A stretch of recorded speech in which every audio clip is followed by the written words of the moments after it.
بسم اللہ الرحمن الرحیم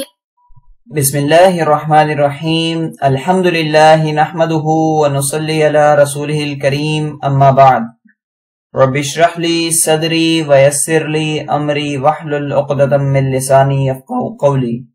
ہم تاریخ اسلام کے اسباق پڑھ رہے ہیں اور ہمارے آج کے سبق کا عنوان ہے کعب بن اشرف یہودی کا قتل اور دیگر گستاخوں کا انجام۔ اپنا یہ سبق شروع کرنے سے پہلے ہم گزشتہ سبق کی دہرائی کریں گے کہ پچھلے سبق میں ہم نے کیا پڑھا۔ تو ہمارے پچھلے سبق کا عنوان تھا سن 3 ہجری کا آغاز اور ابتدائی 3 غزوات، یعنی جناب رسالت مآب صلی اللہ علیہ وسلم جب ہجرت کر کے مدینہ تشریف لے گئے تو اس دورانیے کو، اس زندگی کو گزرے ہوئے 2 سال مکمل ہو گئے تھے اور تیسرا سال شروع ہو چکا تھا۔ تو اپنا یہ سبق ہم خلاصہ پڑھتے ہیں۔ اس کے اندر ہم نے کیا پڑھا؟ اپنے اس سبق کے اندر ہم نے پڑھا کہ عرب قبائل کچھ ایسے تھے جو مدینہ منورہ پر حملوں کی تیاری اور منصوبہ بندی کر رہے تھے۔ ان کا ہم نے تفصیل سے مطالعہ کیا تو یہ غطفان کی کچھ ذیلی شاخیں تھیں جنہوں نے اپنی جسارتیں بہت زیادہ بڑھا لی تھی اور اب یہ مدینہ پر اقدام کا سوچ رہے تھے۔ تو حضور صلی اللہ علیہ وسلم نے فیصلہ فرمایا کہ اس سے پہلے کہ دشمن ہماری طرف آئے ہمیں ہی ان کی طرف جانا چاہیے، اور جیسے ہی حضور صلی اللہ علیہ وسلم اپنے ساتھیوں کو لے کر ان کی طرف گئے یہ خوف اور ڈر سے بالکل مرعوب ہو گئے اور کوئی اقدام نہ کر سکے۔ اسی طریقے سے دوسرے لوگوں نے اسی طرح کا اقدام کیا اور قبائل میں سے بنو سلیم نے مدینہ منورہ پر اور آس پاس کے علاقوں پر حملہ کرنے کی منصوبہ بندی بنائی۔ تو مسلمانوں نے اس کی طرف بھی پیش رفت کی اور جب دشمن کو پتہ چلا تو وہ پہاڑیوں میں راہ فرار اختیار کر گیا اور بھاگ گیا۔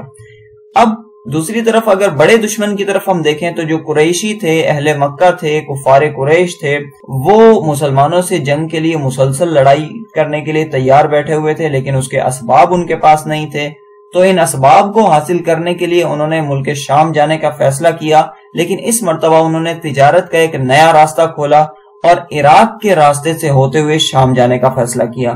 مسلمانوں نے بھی ان کا وہاں سے تعاقب کیا اور حضرت زید بن حارثہ رضی اللہ تعالیٰ عنہ کی سربراہی میں مسلمانوں کا ایک لشکر ان کی طرف گیا اور ان کے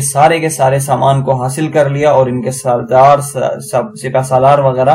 راہ فرار اختیار کرنے میں کامیاب رہے۔ تو یہ ہمارا گزشتہ سبق کا خلاصہ تھا۔ آج ہمارا جو سبق ہے اس کا عنوان ہے کعب بن اشرف یہودی کا قتل اور اس جیسے دیگر گستاخان رسول کا انجام کیا ہوا۔ بات دراصل یہاں سے شروع ہوتی ہے کہ جب حضور صلی اللہ علیہ وسلم نے ہجرت فرمائی، مسلمانوں نے ہجرت فرمائی اور یہ سارے کے سارے مقدس ترین ہستیاں، مقدس ترین شخصیات مدینہ منورہ میں آ گئے۔ یہاں آنے کے بعد جو ابتدائی طور پر کچھ کام جناب رسالت مآب صلی اللہ علیہ وسلم اور مسلمانوں نے کیے تھے اس میں سے ایک میثاق مدینہ تھا کہ یہاں رہنے والی اقوام کن اصولوں کے تحت مدینہ منورہ میں رہا کریں گی، اور یہاں رہنے والی اقوام میں سے بہت ساری اقوام میں سے ایک قوم یہود بھی تھی جو اس سے پہلے اپنی من مانی اور اپنی بادشاہت میں اور ہٹ درمی میں اور اپنی من چاہی زندگی گزار رہی تھی۔ اب جب مسلمانوں نے آ کر اصول و ضوابط اور قانون اس خطے میں لازم کیے تو یہود کی گویا من مانیاں ختم ہو گئی اور ان پر کچھ ذمہ داریوں کا بوجھ آئے، کچھ ذمہ داریاں اور فرائض ان پر لاگو ہوئے۔ لیکن یہ جو قوم تھی، یہ من حیث القوم جو تھی، ایک بودھی قوم تھا۔ عہد و پیمان مکمل کرنے میں، وعدوں کو مکمل کرنے میں یہ بہت زیادہ معیاری قوم نہیں تھی۔ اور بنو قینقاع کی جلا وطنی کے حوالے سے ہم تفصیل کے ساتھ پڑھ چکے ہیں کہ ایک معاہدہ کیا تھا انہوں نے کہ مدینہ میں رہیں گے تو کن اصولوں کے تحت رہیں گے، لیکن اس کی پاسداری انہوں نے نہیں کی تو ان کو مدینہ سے نکال دیا گیا۔ اب بنو قینقاع جیسا ہی رویہ کچھ بنو نذیر والوں نے شروع کر دیا تھا، اور بنو نذیر میں بھی خاص طور پر ان کا ایک سردار تھا جس کا نام کعب بن اشرف تھا۔ بڑا مالدار قسم کا تھا، ان میں سردار کی حیثیت تھی۔ یہود بنی نذیر اس کو بڑی عزت دیا کرتے تھے اور مال و دولت بہت زیادہ تھا۔ اب بحیثیت معاہد مسلمانوں سے چونکہ بنو نذیر والے معاہدہ کر چکے تھے کہ مدینہ میں رہنے کے یہ اصول ہوں گے، تو کعب بن اشرف مسلسل مسلمانوں کے ساتھ یہ معاہدات کو توڑ رہا تھا۔ تو بنو نذیر والوں کو چاہیے تھا کہ کعب بن اشرف کو کنٹرول کرتے، اسے روکتے، کیونکہ کعب بن اشرف کے جرائم بہت زیادہ ہو چکے تھے۔ کعب بن اشرف کے کیا جرائم تھے؟ اس موقع پر اگر ہم ان کا تذکرہ کریں تو اس نے کچھ گستاخانہ اشعار کہے تھے جس میں مسلمانوں کی خواتین کے بارے میں نازیبہ الفاظ و کلمات تھے، حضور صلی اللہ علیہ وسلم کے بارے میں کچھ ایسی باتیں تھیں۔ پھر مسلمانوں کا جو پکا ٹھکا دشمن تھا قریش مکہ، اس کعب بن اشرف نے ان کے ساتھ دوستیاں گاٹھنا شروع کر دی تھی اور ان سے اتحاد کرنا، ان کے پاس آنا جانا شروع کیا ہوا تھا۔ پھر کعب بن اشرف کے بارے میں یہ بھی معلومات ہوئی کہ یہ مسلمانوں سے جنگ کرنے کی سازشیں کر رہا ہے، لوگوں کو تیار کر رہا ہے اس کے لیے تاکہ مسلمانوں سے لڑائی ہو، اور اس کا اظہار ایک وہ بھی تھا کہ جب مسلمان بدر میں فتح یاب ہو کر مدینہ پہنچے اور خوشخبریاں مدینہ آئی تو اس نے بڑی ناک منہ چڑھائی کہ اچھا مسلمانوں نے اتنے زبردست اور اتنے اچھے اچھے لوگوں کو مار دیا، اب تو زمین کا پیٹ ہی زیادہ بہتر ہے، یعنی مر جانا ہی زیادہ بہتر ہے بجائے اس کے کہ زندہ رہے۔ تو مسلمانوں کی کامیابی پر خوش ہونے کے بجائے مسلمانوں کے دشمنوں کے ساتھ گویا اس نے ہمدردیاں اپنی جتائی تھی۔ پھر اس کی قریش مکہ کی طرف بھی بڑی آمد و رفت تھی، بڑا آنا جانا تھا، قریشیوں کی بہت زیادہ حمایت یہ کیا کرتا تھا، وہاں جا کر مسلمانوں کے راز بتایا کرتا تھا، ان کے بارے میں اشعار کیا کرتا تھا، ان کے جو مردگان تھے بدر میں جو مر گئے تھے ان کا بارے میں اس نے بہت زیادہ تعزیت کی، مرثیے وغیرہ لکھے۔ پھر اس نے مسلمانوں میں پھوٹ ڈلوانے کی مسلسل کوششیں کی اور مدینہ کا ماحول اس نے خراب کیا ہوا تھا۔ پھر جو منافقین تھے مدینہ منورہ کے اندر اس کے ساتھ بھی کعب بن اشرف ساز باز کیے رکھتا تھا تاکہ ماحول کو خراب تر کرے۔ حد تو اب یہ ہو گئی تھی کہ اس نے اقدام قتل رسول صلی اللہ علیہ وسلم کیا تھا، یعنی جناب نبی کریم صلی اللہ علیہ وسلم کو شہید کرانے کی کوششیں اور اس طریقے سے اشعار وغیرہ اس طرح کے لکھے تھے۔ یقیناً اب کعب بن اشرف کے جرائم کی فہرست بہت زیادہ طویل ہو چکی تھی، اور جس قبیلے سے یہ تعلق رکھتا تھا بنو نذیر، ان کو چاہیے تھا کہ اس کو سمجھاتے، اس کو کنٹرول رکھتے، لیکن انہوں نے کوئی ایسا اقدام نہیں کیا۔ لہذا حضور صلی اللہ علیہ وسلم نے اس کے بارے میں صراحتاً اعلان کیا اور ایک مجمع میں فرمایا من لکعب بن اشرف، یعنی کعب بن اشرف کے لیے کون ہے، اس کا کام کون تمام کرے گا، کیونکہ اس نے اللہ کو بھی تکلیف دی اور اللہ کے رسول صلی اللہ علیہ وسلم کو بھی تکلیف دی ہے۔ صحیح احادیث کے اندر، روایات کے اندر یہ ہے کہ نبی کریم صلی اللہ علیہ وسلم نے مجمع میں اعلان فرمایا تھا کہ کعب بن اشرف کا کام کون تمام کرے گا۔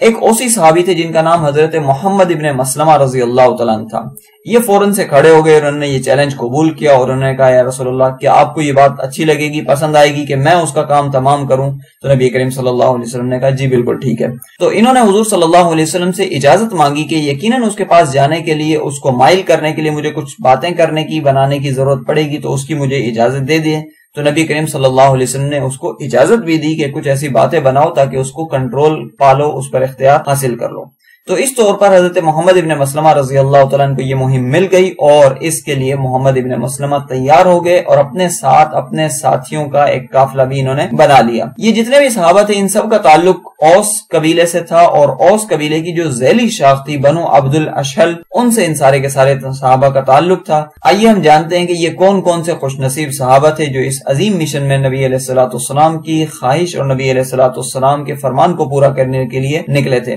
تو ان میں پہلا نام آتا ہے ابو نائلہ سلکان رضی اللہ تعالیٰ عنہ کا، ایک نام آتا ہے عباد ابن بشر رضی اللہ تعالیٰ عنہ کا، تیسرے یا چوتھے صحابی تھے حارث بن اوس رضی اللہ تعالیٰ عنہ، اور ان کے ساتھ تھے ابو عبس بن جبیر رضی اللہ تعالیٰ عنہ۔ یہ سارے کے سارے صحابہ جو تھے اوسی تھے اور اوس کے ذیلی قبیلے بنو عبد الاشہل سے تعلق رکھتے تھے۔ انہوں نے پروگرام بنایا اور 3 دن تک مسلسل اس کی تیاریاں کی، اور انہوں نے جہاد کی یا اس غزوے کی، اس مہم کی جو ترکیب بنائی وہ بڑی دلچسپ تھی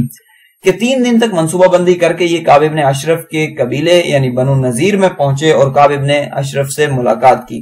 یہ پہلی مرتبہ انہوں نے ملاقات کی تھی اور باتوں میں اسے اعتماد میں لے لیا تھا۔ دراصل انہوں نے جا کر اسے قرضہ مانگا تھا اور یہ کہا تھا کہ اب جیسے آپ جانتے ہیں صدقہ فطر بھی واجب ہو چکا ہے، زکوٰۃ بھی واجب ہو چکی ہے، یہ ساری کی ساری چیزیں ہمیں دینی ہے، لہذا آپ ہمیں کچھ ادھار دیں۔ تو اس نے کہا کیا ادھار دو گے؟ تو بڑا تفصیلی واقعہ اس طریقے سے اس کو ادھار کے چکر میں لے کر اعتماد میں لے لیا، اور جب ان کی ساری منصوبہ بندی مکمل ہو گئی تو اگلی رات یہ مجاہدین دوبارہ آئے اور دشمن کے علاقے میں جا کر اسے اس کے گھر سے بلایا کہ کعب ابن اشرف باہر نکلو۔ یہ اپنے قلعے کے اندر اوپر سویا ہوا تھا، تو یہ وہاں سے واپس آیا، اور جیسے ہی یہ واپس آئے تو تمام اوسی حضرات نے حضرت محمد ابن مسلمہ رضی اللہ تعالیٰ عنہ کی قیادت میں اسے گرفتار کیا، اسے پکڑا اور مکمل طور پر اسے کنٹرول حاصل کرنے کے بعد کعب ابن اشرف کو قتل کر دیا۔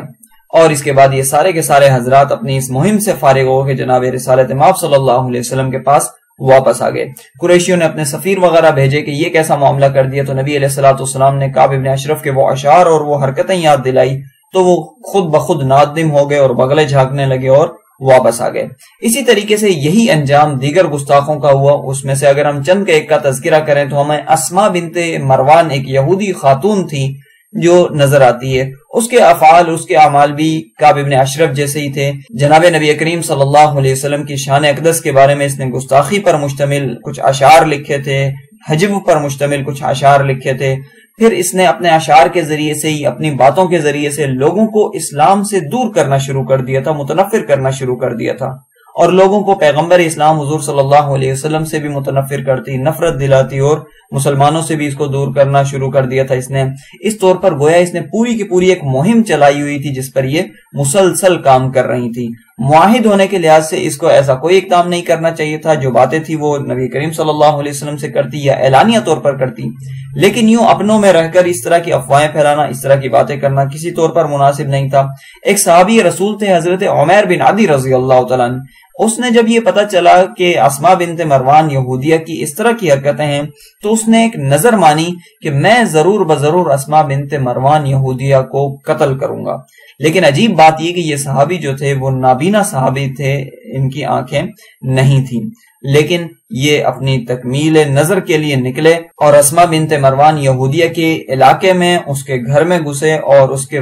گھر میں گھس کر اس کو قتل کر کے اپنی نظر کو پورا کیا، اور آ کر نبی کریم صلی اللہ علیہ وسلم کو پوری کارگزاری بتائی کہ جب اس نے اس طرح کی حرکتیں شروع کی تھی تبھی میں نے نظر مان لی تھی، اور آج میں اس کام کی تکمیل کر آیا ہوں، کیا مجھ پر اس کا کوئی جرم وغیرہ عائد ہوگا؟ تو نبی کریم صلی اللہ علیہ وسلم نے فرمایا بالکل نہیں۔ اس حوالے سے تو دو بکریاں بھی آپس میں سینگ نہیں ٹکرائیں گی، یعنی کچھ بھی نہیں ہوگا اس حوالے سے کہ اس کے افعال، اس کے اعمال اس نوعیت کے تھے کہ اس کو ایسی ہی سزا ملنی چاہیے تھی۔ اسی طریقے سے ایک بڑا گستاخ یہودی تھا جس کا نام ابو عفق تھا، اس کا بھی معاملہ پچھلے دو لوگوں کی طرح ہی تھا کہ حجب رسول میں یہ مصروف تھا، یعنی نبی کریم صلی اللہ علیہ وسلم کی مذمت وغیرہ کیا کرتا تھا، اس پر اشعار لکھا کرتا تھا، اور مسلمانوں سے اور رسول اللہ صلی اللہ علیہ وسلم سے عداوت و دشمنی پر مشتمل اشعار وغیرہ کہا کرتا تھا۔ پھر اس کا معاملہ اور آگے بڑھا اور اس نے نبی کریم صلی اللہ علیہ وسلم کے قتل کی ترغیب دینا اور اس طرح کے اشعار لکھنا شروع کر دیے اور جذبات کو برانگیختہ کرنا شروع کر دیا، تو اب ظاہر سی بات ہے اس کا معاملہ حد سے زیادہ آگے بڑھ چکا تھا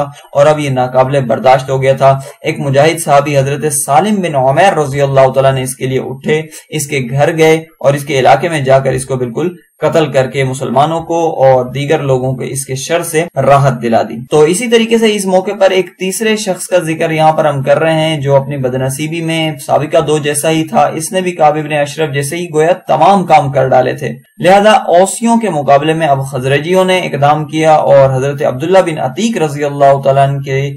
ذریعے سے اس کا کام تمام ہوا۔ حضرت عبداللہ بن عتیق اپنے ساتھیوں کو لے کر اس کے علاقے میں گئے اور اس کا کام بھی بالکل تمام کر دیا، جیسا کہ حضرت محمد ابن مسلمہ نے کعب ابن اشرف کا کام تمام کیا تھا۔ تو اس طریقے سے اللہ تعالیٰ نے ان یہودیوں سے مسلمانوں کو راحت دی، ان گستاخان رسول سے مسلمانوں کو راحت دی، اور بھی اسی طریقے سے اگر کسی نے یہ حرکت کی تو اس کا انجام بھی کچھ ایسا ہی ہوا، جس کا تذکرہ تاریخ میں تفصیل کی کتابوں میں آتا ہے کہ جس نے بھی گستاخی کی پھر مسلمانوں نے اس کو برداشت نہیں کیا بلکہ عالم کو راحت دی اس کو قتل کرنے سے، اس جہان سے اس کے وجود ناسور کو ختم کر دینے اور پاک کر دینے کے ذریعے سے کام تمام کیا گیا۔ تو اسی کی ضرورت بھی تھی کہ اگر ان کو چھوڑ دیا جاتا تو یقیناً یہ لاوا اندر ہی اندر پکتا رہتا اور نہ جانے کیا کچھ گل کھلاتے، لہذا جو بھی کوئی اس طرح کی گستاخی کرتا تھا مسلمانوں کی غیرت پھر برداشت نہیں کرتی تھی کہ ہمارے رہتے ہوئے ایسے لوگ برداشت کیے جائیں اور موجود رہیں۔ حالانکہ یہ سارے کے سارے لوگ وہ تھے جو معاہدہ کر چکے تھے کہ ایسی کوئی ہم حرکت نہیں کریں گے، بلکہ اگر باہر سے بھی کوئی ایسی حرکت کرے گا تو ہم تمہارے دست و بازو بنیں گے اور ان کے خلاف جنگ کریں گے۔ لیکن یہ دوسروں کے متعلق تو کیا غیرت کھاتے، کیا تیار ہوتے، خود ہی ان لوگوں نے وہ حرکتیں شروع کر دی تھی کہ پھر ان کا انجام یہی ہونا تھا اور مسلمانوں نے ان کا انجام بھی ایسا ہی کیا۔ لہذا یہاں پہنچ کر الحمدللہ ہمارا درس مکمل ہو جاتا ہے۔ اپنے اس درس کا اگر ہم خلاصہ پڑھیں تو آج کے سبق میں ہم نے پڑھا کہ یہود کا معاہدات کی پاسداری نہ کرنا، معاہدے کر لیتے تھے اس وقت بالکل دب جایا کرتے تھے، لیکن جب اس پر عمل کرنے کی باری آتی تھی تو بالکل بودے نکلتے تھے۔ پھر ایک خاص یہودی کے بارے میں ہم نے پڑھا جس کا نام تھا کعب ابن اشرف، اس کے جرائم کا سلسلہ ہم نے پڑھا کہ بہت زیادہ پھیل گیا تھا اور جب وہ انتہا کو پہنچ گیا تو اوسی صحابہ نکلے اور کعب ابن اشرف کو قتل کر ڈالا۔ اس کے بعد ہم نے چند دیگر گستاخان کا تذکرہ پڑھا اور پھر ان کا انجام بھی پڑھا، جس میں سے اسماء یہودیہ ہے، جس میں سے ابو عفق یہودی ہے، ابو رافع یہودی ہے اور دیگر وغیرہ بھی ہیں، اور آخر میں ہم نے یہ پڑھا کہ ایسا ہی عمل ان کے ساتھ کرنے کی ضرورت تھی۔ تو یہاں پر جا کر الحمدللہ ہمارا درس اور درس کا خلاصہ مکمل ہو جاتا ہے۔ جزاکم اللہ خیرا، سبحانک اللہم و بحمدک، ونشہد ان لا الہ الا اللہ وحدہ لا شریک لہ، واشہد ان محمدا عبدہ ورسولہ۔ السلام علیکم ورحمۃ اللہ وبرکاتہ۔